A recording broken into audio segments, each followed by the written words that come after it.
BlogTalk Radio.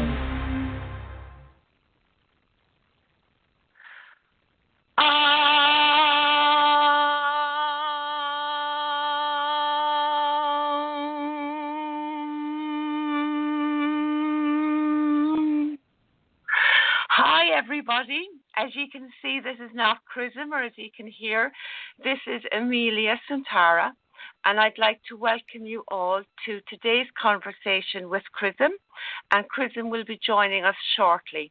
There's been a little technical hitch, so I'm beginning the show until he comes online on the phone. So in the meantime, I would like to welcome everybody. I'd like to welcome Vincent and Mary Jean and everybody there in the chat show, in the chat room. Again, as Chrism does every week, I would appreciate if you would let me know, guys, if you can. Oh, Vincent is gone. Mary Jean, can you let me know if the sound is okay? Hi, Vincent. Welcome back. Just type there, please, that the sound is coming through okay, and I will continue. I'm watching the studio phone here, and I'd like to welcome everybody who's listening. Mary Jean, thank you. So the sound is okay. I'd like to welcome everybody who's listening, and I'd like to welcome Elizabeth as well. I can see you're there, Elizabeth. And if Chrism doesn't come on soon, I'll be coming over there to say hi to you and see if you have anything this week from Aranya, and maybe you could begin a little early. But just to begin with, I'm going to start with letting everybody know where they can go if they would like to make a donation to the work that Chrism does. As you know by now, I say every week that there's absolutely no pressure on anybody who's listening, either live or in the archives, to donate. But at the same time, all donations are greatly, greatly appreciated.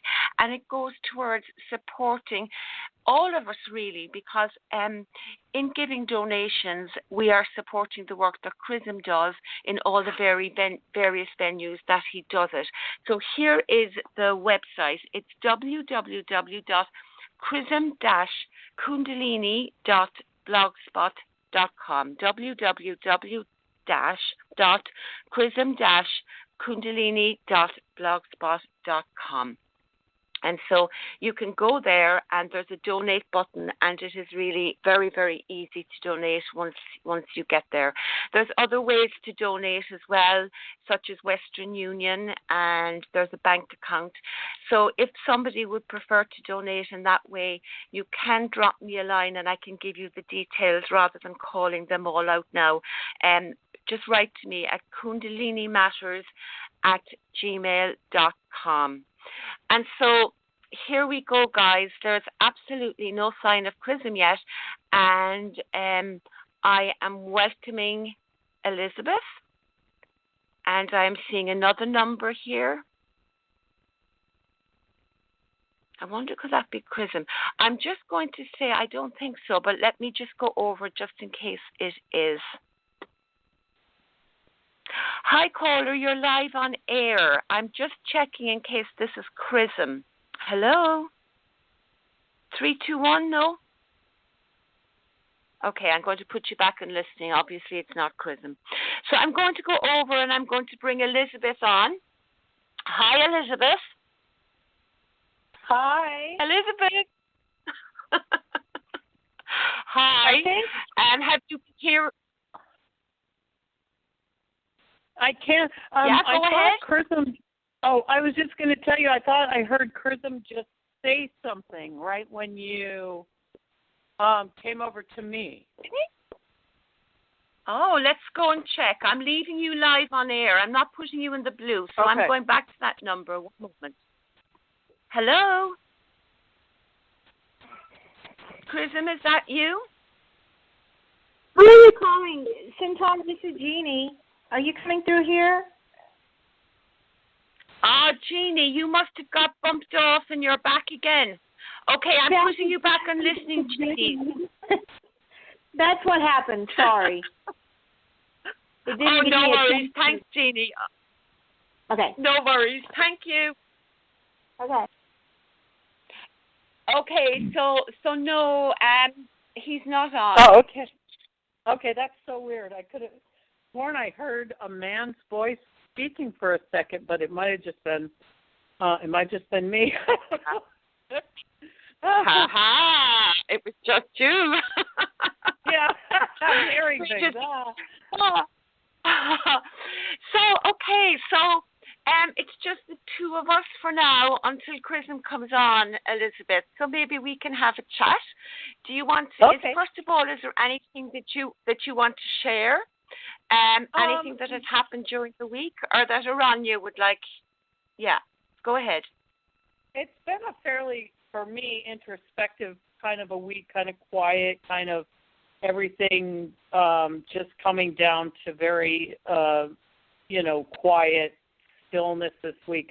But she did speak to me several times about wanting everyone to know about the levels of divine support and divine protection that we receive from the divine, and how much that we are supported and protected by the divine within us in our equations, even though sometimes, with entities or whatever, anything that's a struggle with pain, with whatever the Kundalini is allowing to happen or giving, she wants us to know that the divine love and support is still there. It never leaves.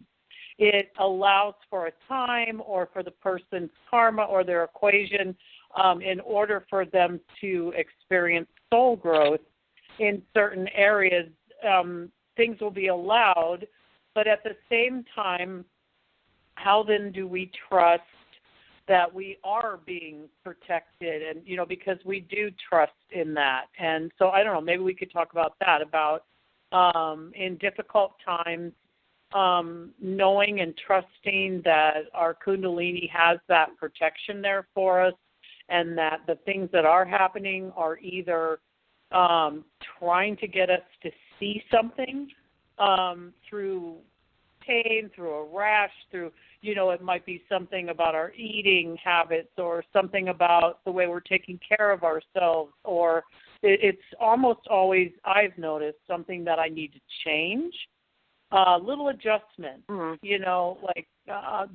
this might not be the best, but at the same time, I guess what she's saying is still fully trusting and knowing that whatever is happening, first of all, if you were to need help in these areas, suddenly you would receive help. A teacher would come along, something would come along to help you, people who have experienced those types of things, but it wouldn't take you necessarily out of the experience of having those.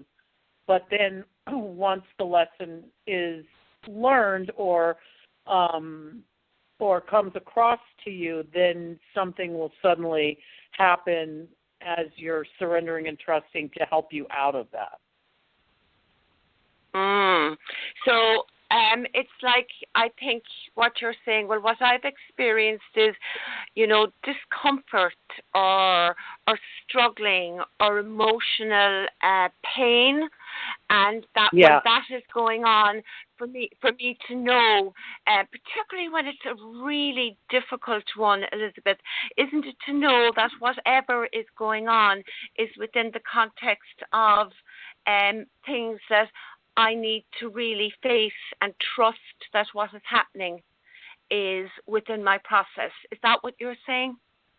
Yeah, and I guess she's just saying you need to, go, if something like that's happening, be still, go and meditate, do your mantra, say Om, whatever connects you to your inner divine, and be trusting and feel that the support is there, that the love and support is there, even though it may not always seem like it is. That way. And when, yeah, that's quite amazing, isn't it? Because I remember, particularly at the beginning of the process, when you're going through that, and it takes a while to, well, it did for me anyway, I don't know about you, Elizabeth, but it takes a while to realize, trust, and to go into that place where, Yeah, Yeah. still, the more it happens, the more you know as you're going into it. Yes. Yeah. Doesn't And it easier makes it? to get Yeah, back. Yeah. it And does. It does because. Go ahead. No, go ahead. Yeah, no, I'm saying I'm letting a barking dog out. Yeah. The cycles of that, it's not that they're individually easier sometimes, but it's that you know that within the context of them happening that you absolutely can trust. Sometimes they can even be harder than they were a few years ago, sometimes depending on what's been given for me to self-correct or to change. But what I can do is I can trust. That's something that has become easier for me through I suppose the repeating pattern. Would you say the same? Yeah? Yeah, and I think that's what she's saying is keep, no matter how, it seems another way, keep trusting, keep surrendering to that and just feeling and knowing that you're protected. Because we don't always think of that. We start thinking, oh, why me? Why is this happening? Why, or not realizing. I mean, sometimes you get a rash or something and you're just thinking, oh, it's just a Kundalini, it's just a rash. But you still have to trust that your ego needs to look deeper and figure out why, because it could be something you're ingesting, something you're, that you need to change, rather than just saying, that's, it's always like some big, like seemingly mystery, but you just keep, looking into it and suddenly there it is, Yeah, or sometimes as well, Elizabeth, I would say, I've done this already, hello? Yeah. Haven't I this done already? Exactly. And something comes back up again, and you're kind of going, oh, and then I'm thinking, well, so then did I not change it enough? Is there something more that I need? So it's like this back and forth thing. But I guess she just wants to not to lose, no matter how long this goes on, because it's going to go on for the rest of your life. Always to come back to the support and love. Yeah. Fantastic. Yeah. And sometimes the layers have to be done little by little, so they'll come back again because there's more clearing, or there's, hold on. I think we have Chrism. Aha. Hello, Chrism. Hello. Hello, Chris. Hi, Chrism. Hi, you're on air. Hi. Welcome. Oh, okay.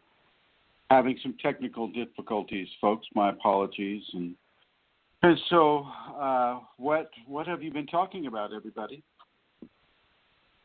Well, Elizabeth is here, and herself. I was asking her. We were talking really about, how trusting in the Kundalini and that she was saying what Aranya was telling her this week and was helping her with this week. So we were talking about that trusting things when they're uncomfortable, knowing. Yeah. Yeah. So that was it. So, I mean, Jesus. Yeah. Okay. Oh. Huge.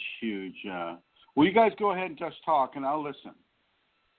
Well, that's all we were saying, and we were kind of done, but it was just about divine support and love and being divinely protected within each of our equations, even though sometimes things happen and you are thinking, you just have to keep going back to that trust, keep going back to, she was just pointing out, always go back to the divine support and protection and know that is there regardless of whether certain things are allowed to happen within that,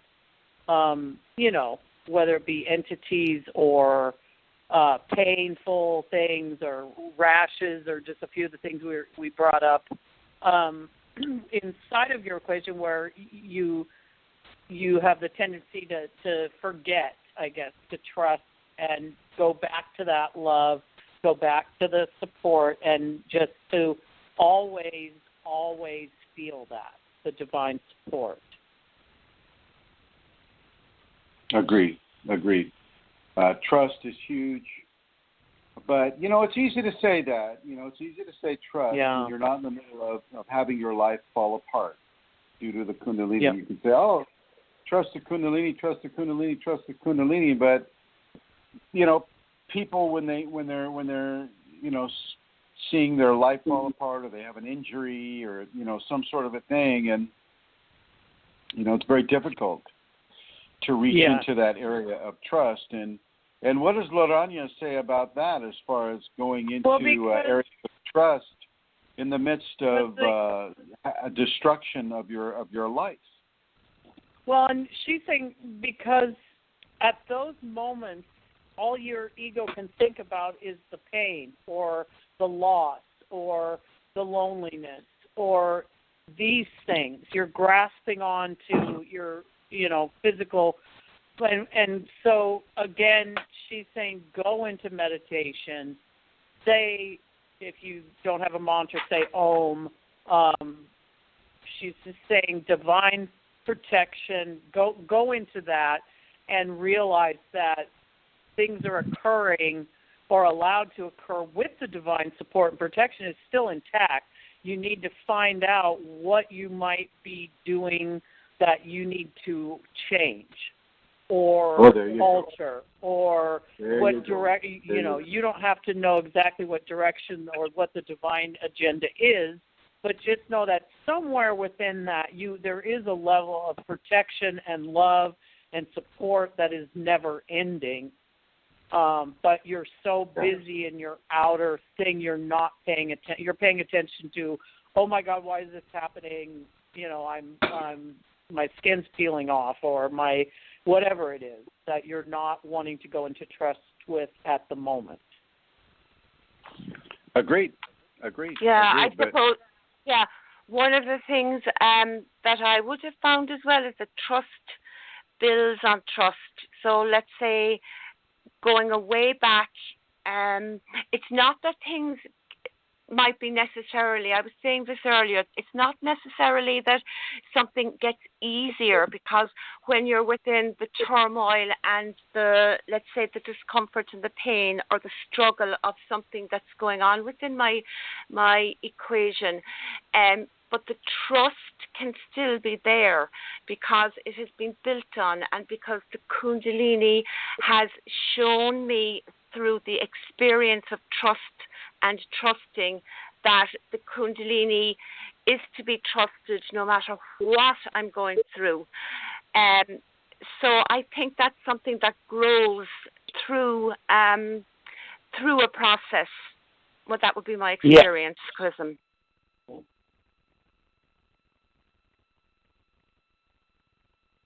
Hello? Uh-oh. Hello, I'm here. Oh, good. Oh, you're there. It's really hard to talk when there's three of us. So because I've got some sort of a lag time here on my phone. So yeah, trust is huge. Trust is a huge deal. And I like the idea of sitting down and saying a mantra. But you know what? Sometimes the emotions get so strong, and the person's cascading, emotions, and then adding more emotions to those cascading emotions, and creating a huge waterfall of emotions, that it's very, very difficult for them to just sit down and meditate.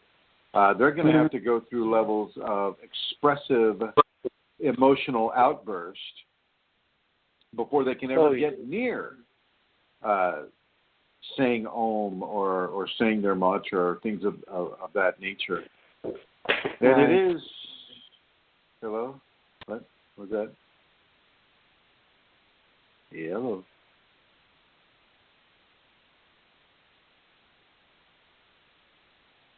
Here, I'm just going to try this here.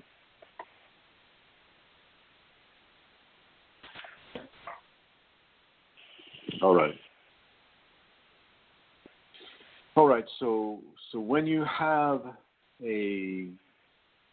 when you have like a DNS, dark night soul, and don't think that you only get one dark night soul. You can have a lot of dark night souls. And it depends on the person's equation and how they're handling it. Are they resisting it? Do they constantly resist, and resist? And then the dark night soul comes to them, and what is their only other option? Well, the only thing they know to do is to resist. And it's very important for people to understand that you're going to have to change in some way. You don't get to just keep resisting and resisting and resisting without changing your methodology, without changing your approach. It's very important for people to understand that they must change their approach. I tell this to students over and over and over again, and they just don't. Some of them, I should say. Some of them just don't hear it. They just don't hear it that way. So, oh, my God, how do I change the person that I am? How do I change my personality? And it's like Elizabeth and Santara were saying. You have got to trust it. You've got to trust the Kundalini. You can't really expect it to. It will protect you. It will help you, but it won't do the work for you. You see, that's a very important caveat for people to understand, is that Kundalini will help you. It will give you instruction. It will do many, many things for you, but it won't lift your finger. Well, actually, sometimes it will. Sometimes it will force you to do certain things. It will force you to quit your job, or it will force you to do certain things, or it will just make things not work out for you. You won't be able to get a job. You won't be able to find a house. You won't be able to do some of these things, but it won't be directly, physically attributable, typically, to the Kundalini, although that does sometimes occur as well. So it's very important for people to understand that they must make changes. They don't get to just continue to resist the Kundalini. And as they continue to resist the Kundalini, they don't just get to expect that all good things will happen. Because it's not. It won't. It will not happen that way. As you resist the Kundalini, things will get worse and worse and worse, typically. Whereas as you surrender to the Kundalini, or you go with the flow of the Kundalini river, then miraculously beautiful, wonderful, happy things happen for the person. Miraculous, beautiful, wonderful, blissful, loving, connected. When you are able to flow with the Kundalini, it is such a beautiful, wonderful, happy experience. And I really want to really lay that out for people, because it is, even though, we're talking about the difficult aspects of it, well, it's not all difficulty unless you resist. And, that's really where the rubber meets the road, in this equation, is it's like, the Kundalini comes to you, you've either sought it and it's come, or it's come to you out of the blue. Either way, you're going to have to surrender yourself to the changes that it's bringing to you. You may not understand it at all. It may just be like crazy land every day. You may be pushed to the right. You may be pulled to the left. You may be pushed forward. You may be pulled backwards, up, down, all around. It's going to be crazy anyway. But it's going to be crazier if you resist. And that craziness will last a lot longer. And it will age you, and it will, it'll start working on your immune system if you're continuously resisting. Your immune system is going to take a hit. It is so incredibly important for people to understand how resistance corrupts the physical system. It's so amazingly important for people to understand how beautiful the Kundalini is when you don't resist it, when you give yourself to the Kundalini, when you allow it to work its agenda within you, when you allow it to really, really help you become that amazing semi-God person that you are meant to be in real time in a physical being. But, people coming from limited consciousness, limited awareness, they don't understand that. All they know is that, wow, this isn't what I expected. I expected to, be able to read people's minds and be able to fly and have all the money I want and to be able to, have the right man or woman come to me, have the perfect life because I've got Kundalini, and oh my God, I shouldn't have to do any work at all, no changes, except all the good ones. And that's not realistic. That is not realistic for Kundalini awakening people. Kundalini is expanding your awareness, but in order to expand your awareness, you have to accept what that expansion is bringing to you. You're not having your awareness expanded to fit your egocentric wishes and desires. No, that all gets changed unless you resist. And then, of course, if you resist, then you're going to come into a very, very difficult level of experience with the Kundalini. And I'm going to bring the ladies back on. And there we have Santara, and there we have Elizabeth. Would you agree? Absolutely. I guess Santara's not there for the moment. Okay.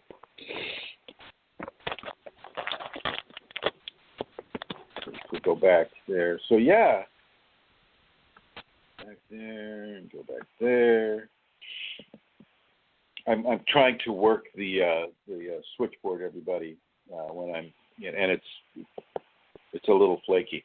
I want to thank Santara, Amelia Santara, for starting the show today. And I'd like to thank Elizabeth and Loranda for bringing their insights and their abilities into it, as well as Amelia Santara's as well. If you have any questions, I think you can call the number. I think I can respond to it. It's the area code 347, and then it's 934-0026. So 347-934-0026. And I see we have people from Minnesota, California, Florida, Washington State, and, of course, the Emerald Isle in the calling. And I see a lot of people there in the chat room. Hello, everybody there. Thank you for your patience. And I'd like to say a special thank you to Vincent, who is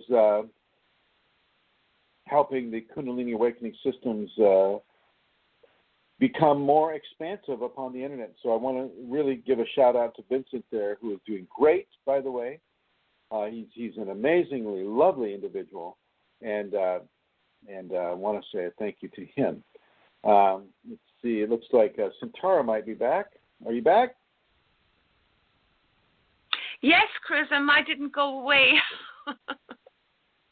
I was trying to keep 3 voices, just leave us at 2. I see. Okay, yeah, it's kind of hard. Yeah. Kind of hard because everybody has something to say. Now, do you have anything to add to what I've been saying about surrendering to the Kundalini and how great it can be when you do surrender, and how more challenging it can be if you don't? Yeah, of course. I mean, the thing about resisting or not surrendering is, what I would have found is that, my ego doesn't see it that way to begin with, I don't see that I'm resisting, so I'm not, but I am, of course, but I don't see that, and that's what causes the emotional pain, or that's what causes the physical stuff that goes on in my body. And then I come into an awareness that I'm resisting. And, it can be really hard, Chrism, because there's a lot of things that are going on that, are so amazingly beautiful as well. And sometimes that, this sounds silly, but sometimes the amazingly beautiful things can be difficult as well, because you're still living you're still living with mundane stuff. So, when you're feeling bliss, when you're feeling amazing phenomena, it can be very challenging then to live and to just be in the ordinary everyday stuff. And I guess, is that a form of resistance as well, or is it just a matter of coming into acclimatizing to it? If that makes sense. Am I making sense? I mean, sometimes it can be difficult when things are wonderful, which doesn't sound right. Yeah, I find it that way. Especially when when you're when you're inside. I like what you said about the fact that you still have the mundane stuff as you're going through the Kundalini work as well, and that is amazingly true. It's definitely true. You don't get away from it so easily. So it takes a special level of prioritization, I feel. And as you have that prioritization, you're able to sort of compartmentalize what is certainly the mundane, and then, of course, what is the strange and the new and the beautiful and the sometimes crazy.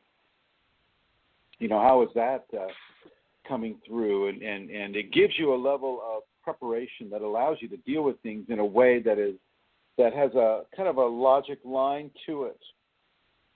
So, for instance, you got to go to work, but you're having kriyas. So the work would be the mundane, and the kriyas would be the crazy. And so as you go to work, you ask the Kunalini if she will pull back from the kriyas while you're at work. And typically, not always, but typically that works. But if it doesn't work, so you've got the kriyas, you're going to work, and you're having to hide the kriyas from your workmates and from perhaps your supervisor or your boss, and maybe go into the bathroom and have the kriyas there in the bathroom. I mean, you have to learn how to work with this rather than resist it because it's irritating to you or it's getting in the way of your life. It's very important for you to understand that if you're not resisting the Kundalini, things are getting much better for you, much better for you. If you are resisting, it's very difficult for an individual. Yeah, and coming into Go ahead. Yeah, and becoming acclimatized to the expanded awareness that the Kundalini is bringing, Chrism. That would be part of the surrender, wouldn't it? To become acclimated to what the Kundalini is bringing? Well, really, I mean, there are two ways a person can become acclimated to the Kundalini that I can think of right off the top of my head. And one is direct surrender to it. I mean, recognition that it's there, that the changes are being made, and surrendering to it completely right now in real time. The other way is a much longer process where you're constantly beaten down. Your life is eroded, your body's corrupted, your immune system is being attacked. There are all kinds of really, really difficult things happening to you. And yet you're still alive, you're still able to walk around, hopefully, and do all of these things. And then finally, after so many years of this abuse, finally something in your egocentrism says, enough. I'm just going to surrender. And boom, you're acclimated, but, you've got a lot of healing to do now. A lot of healing and that's the much more painful way to go. If you're looking at the Kundalini, and you're moving with the Kundalini, and you're allowing her, and she's moving with you, and you're in agreement to having strong levels of change happen to you. It's very important for a person to understand that things will go so much better. Oh my God, so much better. You know, your physical condition improves. Your your teeth improve. Your eyes improve. Your hearing improves. The level of aging on your body can actually be reversed by the Kundalini, but only if you surrender to it. And if you're able to do that, oh my gosh, then you're welcoming the grace of the divine within you. You're welcoming what Laranya, I think, was saying. You know, you're able to get yourself out of this amazing level of hurt that resisting the Kundalini can bring. And you know, and as I was saying earlier, you know, as your life is falling apart and you're in the middle of, you know, the fire is burning you, and you're not in a position where you can sit down and meditate. Okay, you've got to act right now, and when you have that occurring, you just go straight to the Shakti and ask her to help you. She will help you. And that's trusting. That's trusting, isn't it? Trusting. That is trusting. Well, yeah. I don't know. It's trusting is like a last move. You know, it's like, I mean, God, you know, I mean, you've worked yourself into a you know, a very, very difficult situation through the resistance. You know, and I don't know if it's trusting. I think it's kind of a last resort. But yeah. I mean, ultimately, it is trusting. And you've got to trust. You've got to trust what the Kundalini has you do. You know, we have Brooke Robertson, who is a Kundalini activated individual, and Brooke Robertson, you know, was given a very, very strong and sure instruction to move out to California and start learning from this old gray-haired guy about the Kundalini. And she's, you know, this woman, she has a beautiful 3-story house on a river right next to a nice walking path, beautiful lawns, beautiful this and that, you know, a car. She you know, she's in a familiar environment, and she's safe, and she's got all of her basic needs taken care of. She's got a nice little pet dog and the whole bit, you know, nice, you know, and then here the Kundalini comes along and says, oh, guess what? You're going to move into this tiny little apartment here in Sonoma County, Santa Rosa, California, where they don't allow you to have an air conditioner when it's 100 degrees outside, or in Celsius, that would be like 42 or 43, somewhere like that. You know, she's got to go from levels of comfort and comprehension into levels of discomfort and incomprehension. And that's a big, big, big step for people to take. And it's, you know, and you know, she's handling it well, but you know, a lot of people don't handle that so well. They don't handle it so well. And it can be a very, very, very difficult scenario. And so where do you do? You know, where's the trusting in the Kundalini? Well, she had to trust by coming out here, moving her entire house, her whole life, moving it out here and taking up residence in this apartment that the Kundalini found for her, believe it or not. And we've discussed this on other shows. You know, so there's a huge level of trust that people have to make. And they have to trust the Kundalini with their lives. And not just the happiness of their lives, but the sadness of their lives, not just the easiness of the life, but the difficulty of the life. It's not an easy path if you're resisting. And people naturally resist. I don't want people to think that, well, okay, I'm taking Chrism Shaktipat and I'm going to have the Kundalini, I'm just going to surrender and everything's going to go well. Well, you know, saying and having are two different things. You know, you can say something fairly easy when you don't have it, but when you have the Kundalini, wow, you know, and you're watching your life change right in front of you, and you're being asked to surrender your life, you're being asked to change your job, you're being asked to get a divorce or to leave your kids. I mean, you know, the kid leaving doesn't happen very often. But the relationships will break up. if you're in an abusive relationship or a relationship that isn't serving your Kundalini, oh my gosh, you know, all of a sudden you have the Kundalini now, and she's saying, this is not going to work for you and my child, and I want you to, you know, to begin that process. And, you know, maybe you're really, really happy with, well, sort of happy with having your basic needs taken care of, and maybe you don't want to be thrown out into the wind of the universe to try to make your own way by trusting the Kundalini. You see, there's a very big deal there. Now that situation, you know, I think Loranya's advice is the best.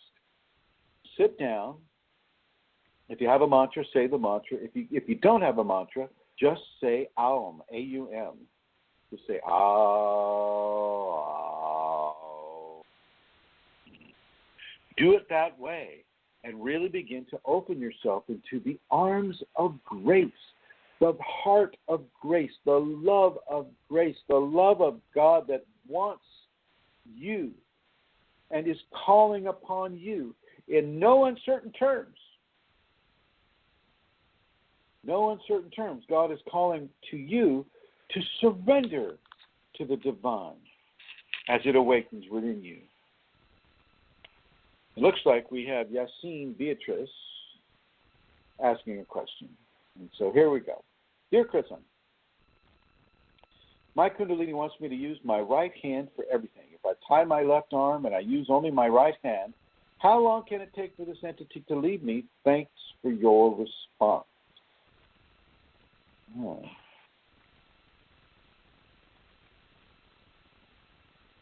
Well, it can take as long as it takes. Are you resisting it?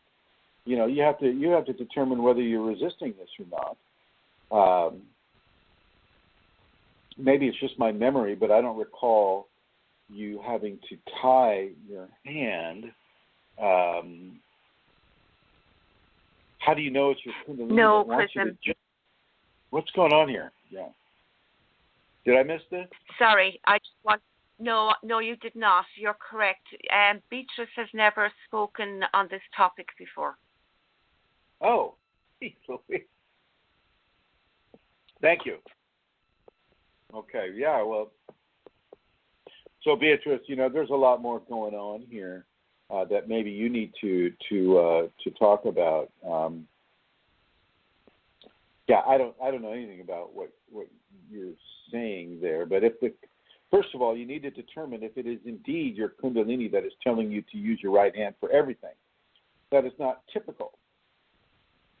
And if you think you have an entity, why would you think that the Kundalini is communicating to you, not the entity that's couching itself as the Kundalini?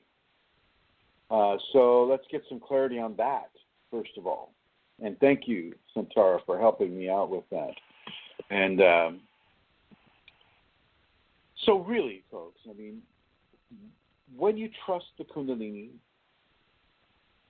when you give yourself to this grace that is coming to you, it's really important for you to understand that you must give yourself on its terms to, let me rephrase it. You must give yourself to God on God's terms.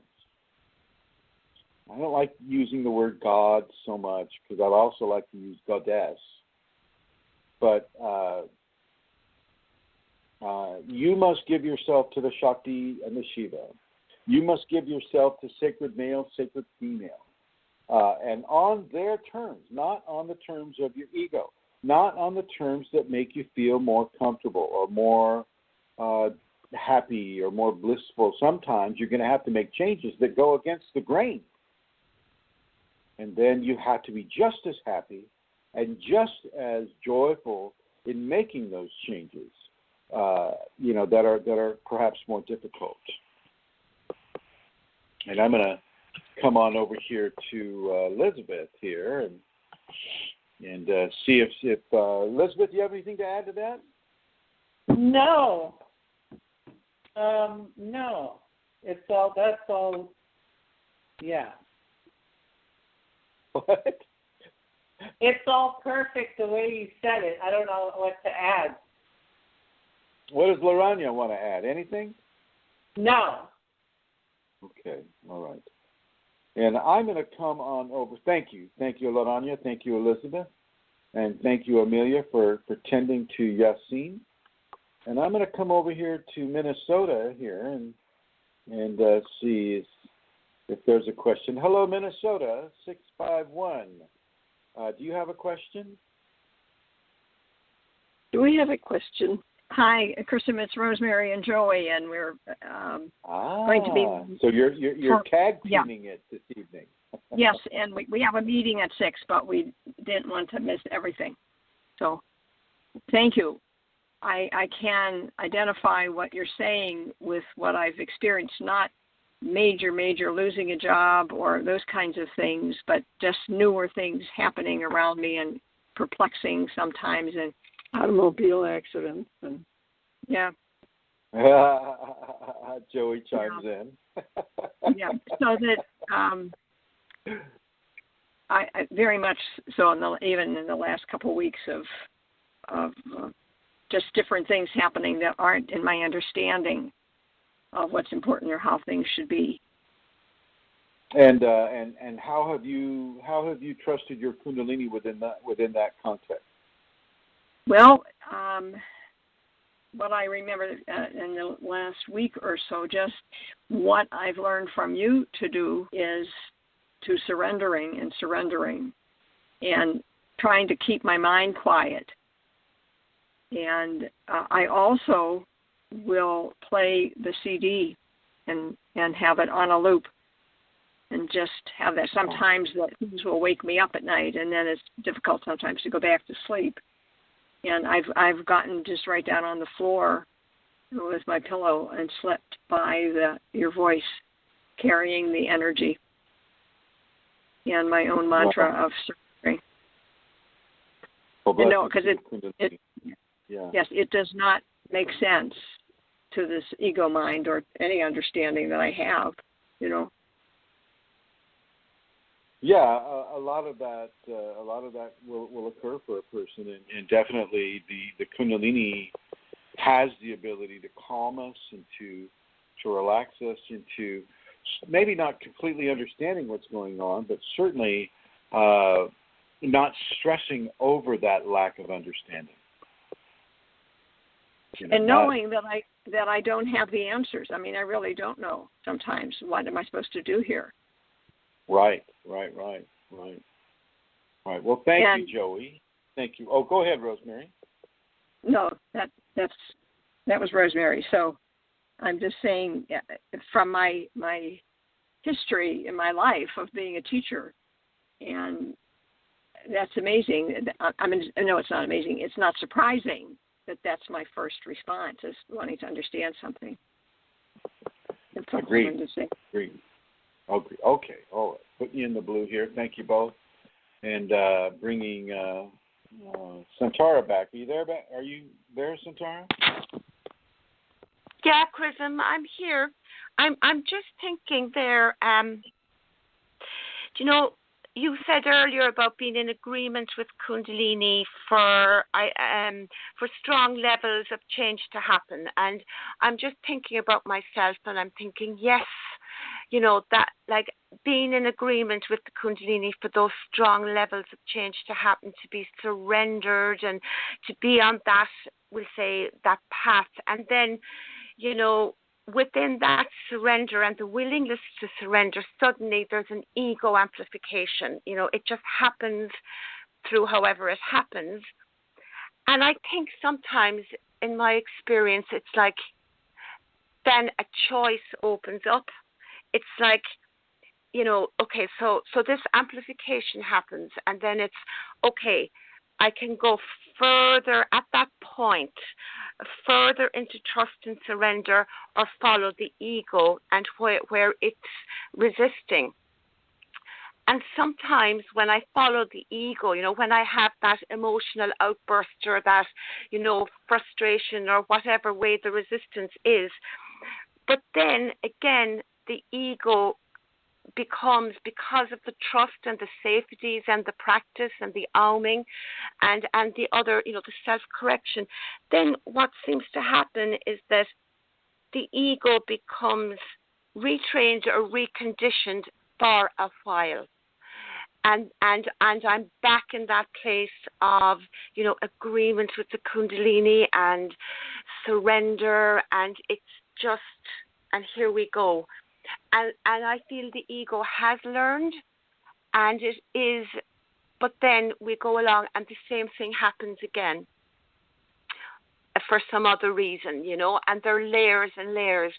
But it's like each time it happens, through the grace of all the things that helped me, like as Aranya and Elizabeth were saying, and the safeties, to come back into that place of trust and that place of, surrender and willingness, and where I want to be and where the Kundalini wants me to be.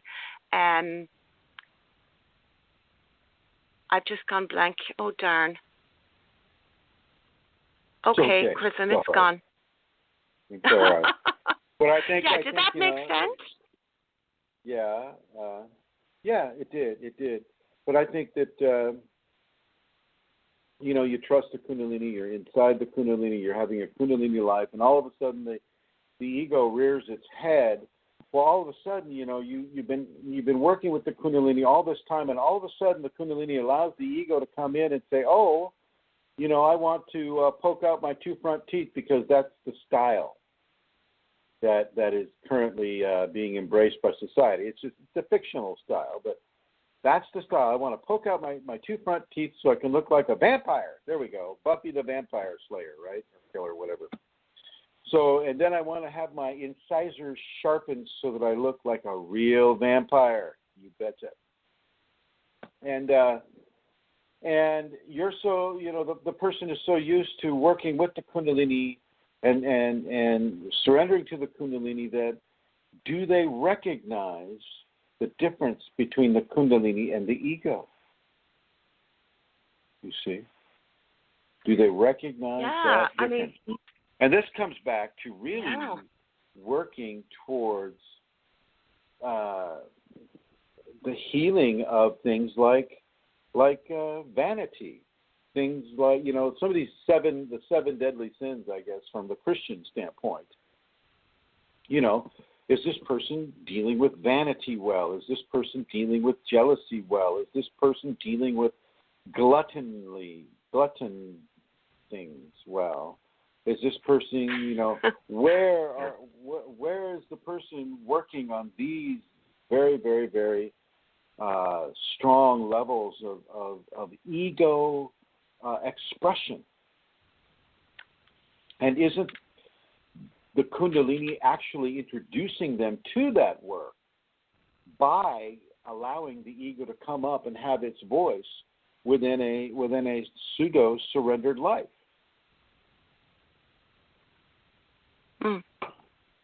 Yeah, I hear you. Yeah.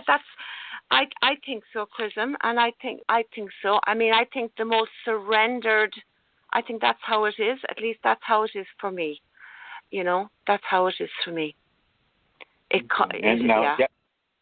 Yashin has come back, and they say, I had a dream where I was given instructions to use my right hand for healing and everything. The message came to me by Lord Vishnu. Can you tell me what the dream was about? Thanks. Well,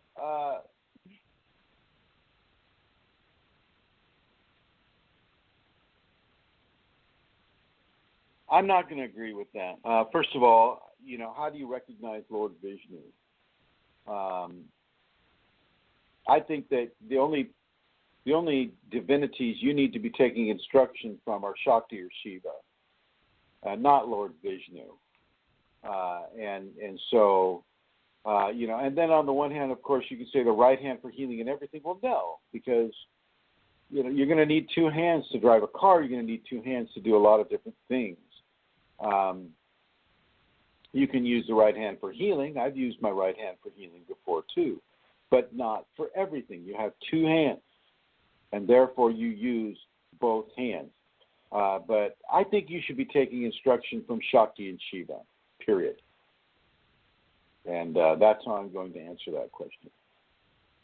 And Amelia, because I do need to take care of some things here. I'm going to bring the show just a little bit shorter.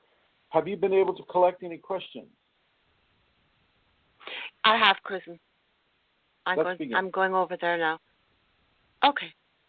They're all from the group. I didn't receive any questions today, so they've been all on the group. Okay. Here we go.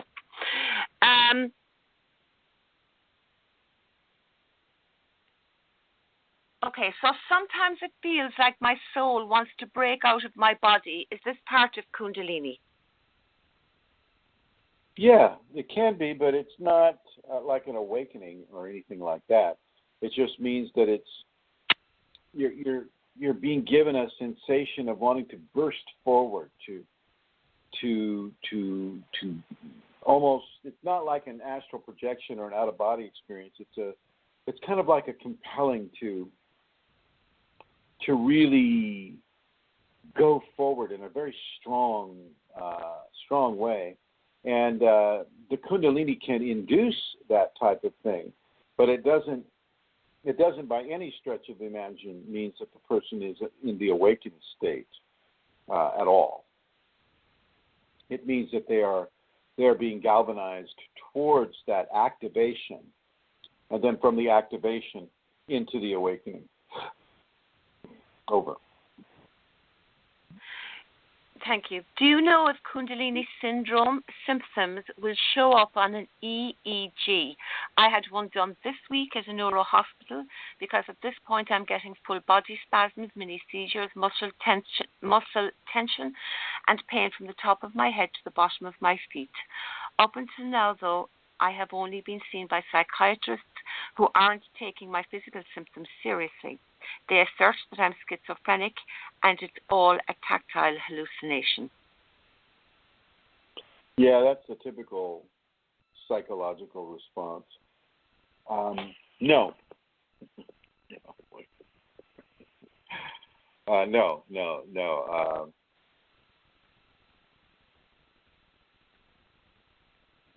I kind of got lost with the. Just read the first part of it. Just read the question. Forget about all the other. Yeah, I'm just reading it. Do you know if Kundalini syndrome symptoms will show up in an EEG? It will. Yes, it will. If the Kundalini syndrome gives you high blood pressure, well, hello, it's going to show up on the machine. If the Kundalini syndrome is giving you, a very specific brainwave pattern, then yes, it'll show up on the ECG, but not always. You see, this is where the person is panicking. They're panicking. It's like, oh my God, I've got Kundalini syndrome. I got to go to the ER. So off to the ER you go, and they hook you up to the ECG or an EKG, whatever. And oh my gosh, well, Mr.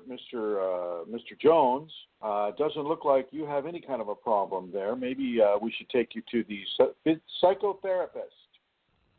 And the psychotherapist basically runs through their pattern of tests, which don't recognize any kind of Kundalini, and basically, apply a diagnosis of schizophrenia with bipolar tendencies typically. And this is really bad because this can haunt a person in the United States.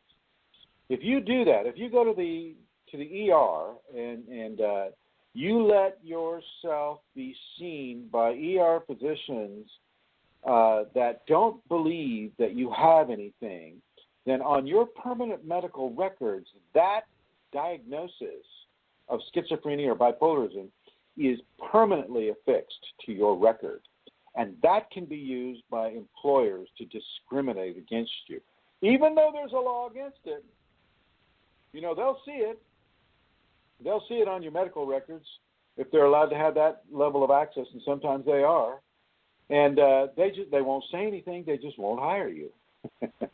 And it's really hard to prove that you have been discriminated against in that type of scenario. So I really, really strongly suggest that, if people feel that they have Kundalini syndrome, don't put yourself in that kind of a situation. My God, you must learn how to surrender and trust the Kundalini. That's the reason why you're having the syndrome in the first place, because you're not trusting. You're not trusting the Kundalini. You're not giving in. You're not willing to change the ego. You're not willing to do these types of things. And until you are willing to do that, you're going to have difficulty. You're going to have difficulty until you're able to look at that and to begin to really understand how that attitude is getting in your way. Over. Thank you. Today it feels like my thymus and adrenals are on overdrive. Will this energy eventually calm to a less vibratory feeling?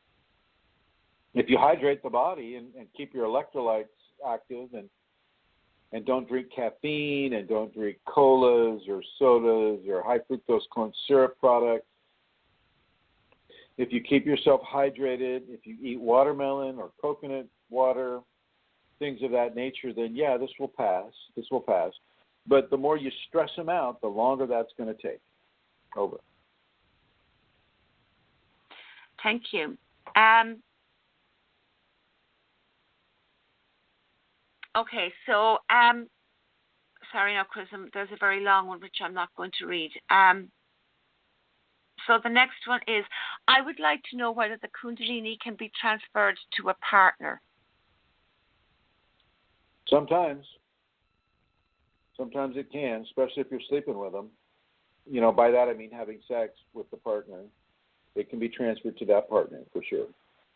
And sometimes the kids will get it too. If you're a married couple and you have children, well, the children coming in can also have the Kundalini as well. I think you know a bit about that, huh, Santara? Yeah, Chrism, yeah. But is that not within the dynamic of, everybody being related in the first place within the we'll say, the control of the Kundalini? The fact that I have a particular husband or I have children or... I think it's all in the control of the Kundalini. But yeah, if it's just like a boyfriend, girlfriend, it still can be transferred. Yeah. It still can be transferred. Over. In just a second, it says, Dear Chrism, this is Yassine Beatrice again. Dear Chrism, can you tell me if my Kundalini is now in my sixth chakra? Yeah, it's in your sixth chakra there. There you go. Sixth chakra. And I'm not lying. There's trace amounts of Kundalini in every chakra. So, Yassine Beatrice, I can definitely tell you it is in your sixth chakra. Is your sixth chakra activated? No.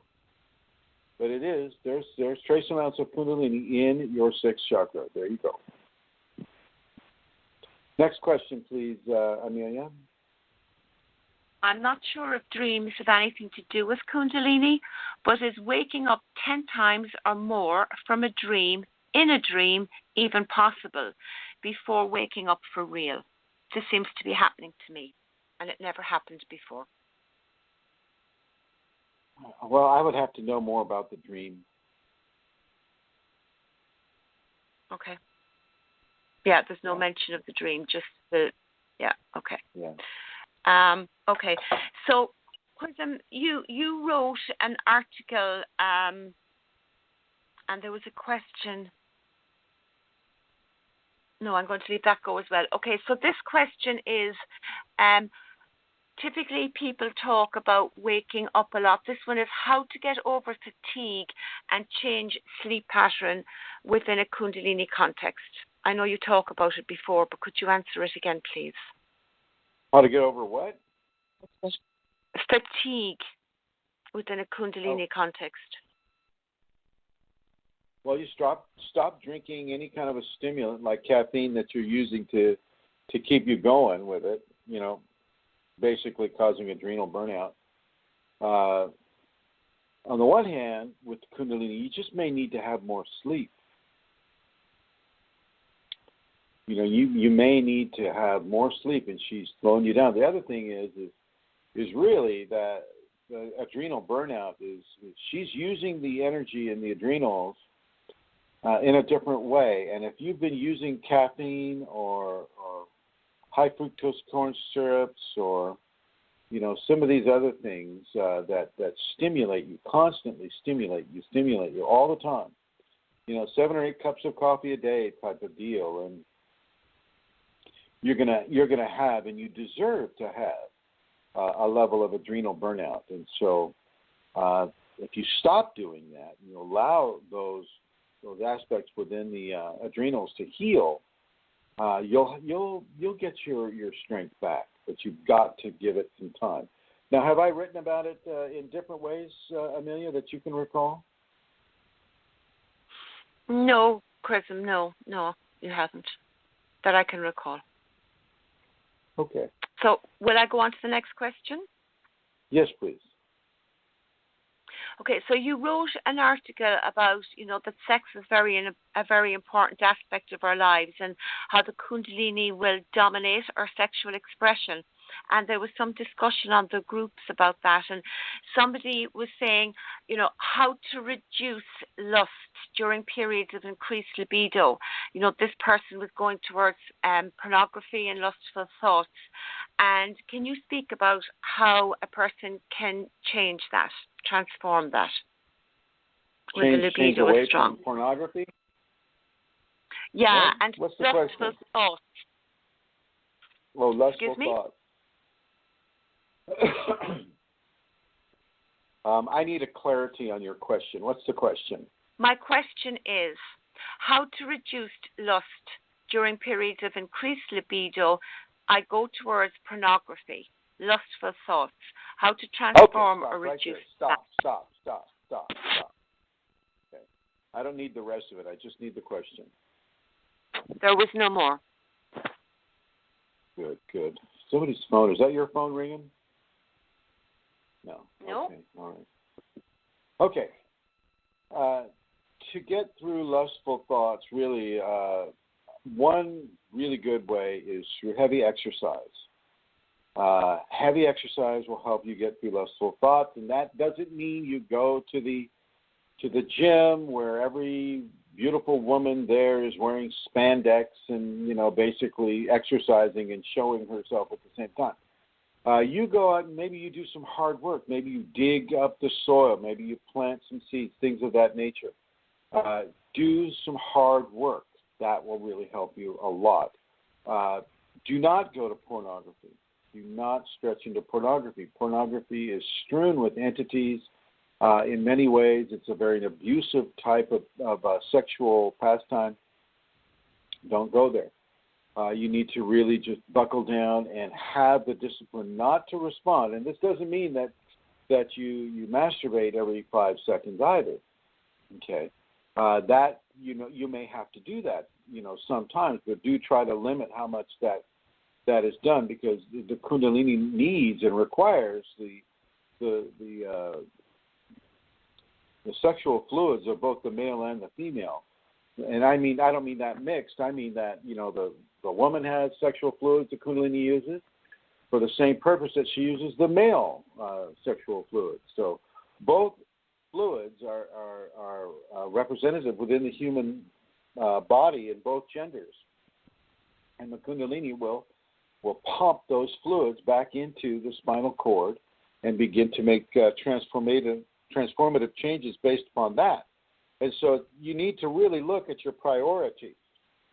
Is your priority to go out and get laid as much as you can, or is your priority to surrender to the Kundalini, recognize that she is spiking your libido for a very specific reason, not responding to it in a masturbational way or a pornographic way, but surrendering to it and allowing her to have those fluids in the way that she wants to take them from you at any given time during the day or night. Okay, that's the way I suggest a person do it. Or, a modulation of both ways. Because I know that the person is going to need to express. I understand that the expression is, it's a huge need. It's a huge desire. But it's not a desire that cannot be controlled, and I really suggest people begin to control that if they are indeed experiencing that. Over. Okay, thank you, Chrism. I have a question here about diet, but there's about 8 sentences. Can I read it? 8 sentences? Just ask me the question. Past month or so, eating has become a sort of a burden for me. My body does not crave food at all. I am still eating, but barely and very small portions. I usually drink vegan smoothies because that's all my body wants. And even then, I feel a little sick afterwards.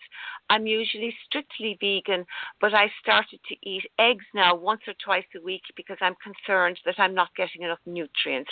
I'm already very thin and I don't need to lose weight at all. It has me a little worried.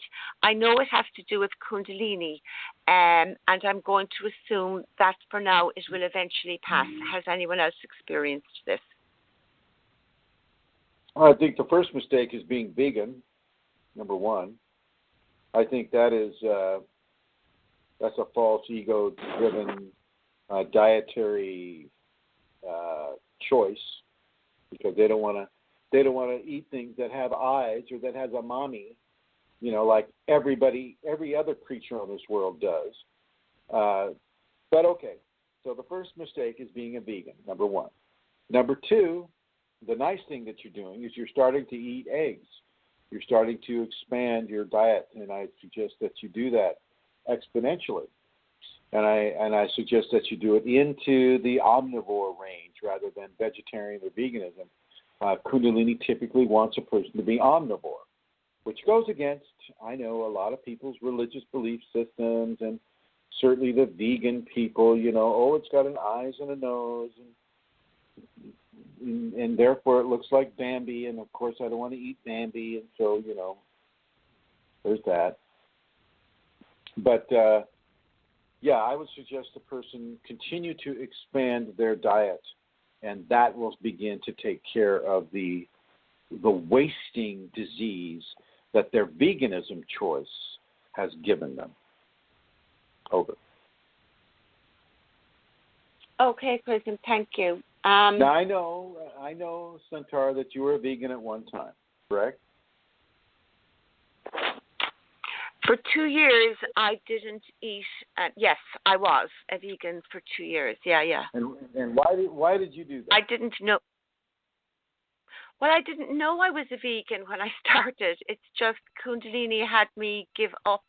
I stopped eating things like dairy. I just couldn't eat it anymore. And then I realized I was eating as a vegan would eat. And that's so. Okay. But it was Kundalini, yeah. Well, as long as it's Kundalini, then that's the way to go. Because then Continue. she suddenly, after a certain period of time, had me eating fish again. So. Yeah. Continue. No, that's all, Chrism. No more questions. Well, okay. All right. Well, okay. So, and it doesn't look like we have any more questions in the chat room. Well, I would like to thank you, Amelia Centaur, and I'd like you to give, you have an opportunity for any last words.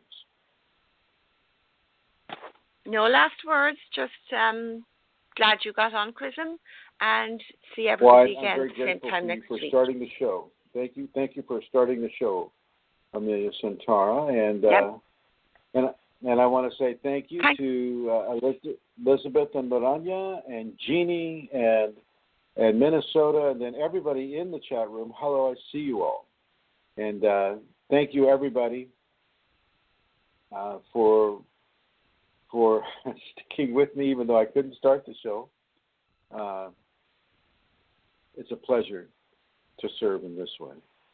And I'll end the show like I should have started it. Here we are.